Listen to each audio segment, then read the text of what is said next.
ma crainte, c'est que Macky Sall serve un dialogue surchauffé, c'est-à-dire pressé par le temps, pressé par la pression populaire, pressé par la pression sociale, politique et médiatique. Il sera obligé de servir quelque chose de réchauffé. Or, l'expérience a toujours prouvé que le réchauffé politique n'a jamais abouti à des solutions viables et pérennes. Ça s'est démontré à travers l'histoire et ça continue de se démontrer. L'idéal aurait été bien entendu d'avoir le temps dont il ne dispose plus aujourd'hui. Il ne dispose plus de ce temps, il ne dispose plus du contrôle total sur les politiques, ni sur les forces vives ou les forces de la société civile. Donc aujourd'hui, il est contraint de rendre quelque chose qui pourrait desservir finalement aux Sénégalais. Donc c'est la vraie crainte. Dans quelles conditions ça va se faire? Alors ça dépend de plusieurs paramètres.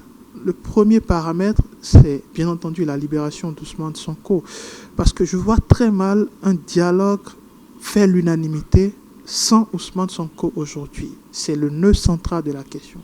Mais de l'autre côté, donner la parole ou libérer Ousmane Sonko pour participer à ce dialogue, c'est une façon peut-être de redistribuer toutes les cartes qui ont été déjà partagées durant ce dépôt de candidature et qui a abouti à la sélection de 20 candidatures pour les élections sans justement le leader du PDS, du Parti démocratique sénégalais.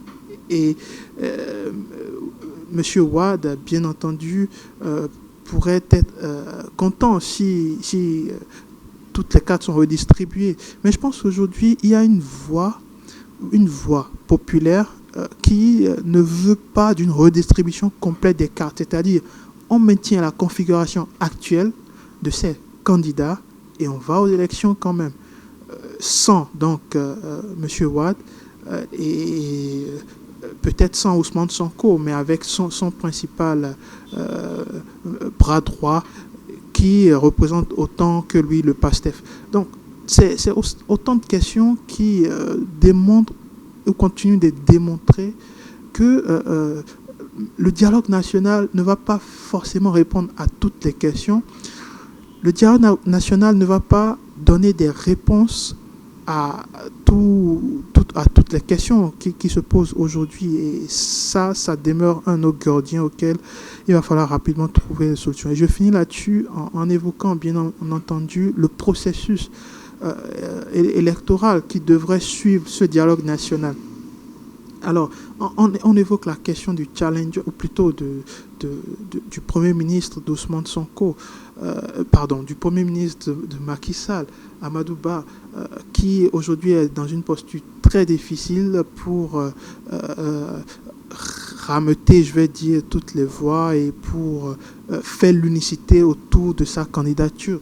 Et je pense que Macky Sall a fait un pari très difficile.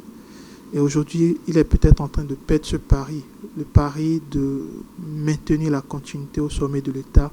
Je pense que ce pari est quasiment perdu.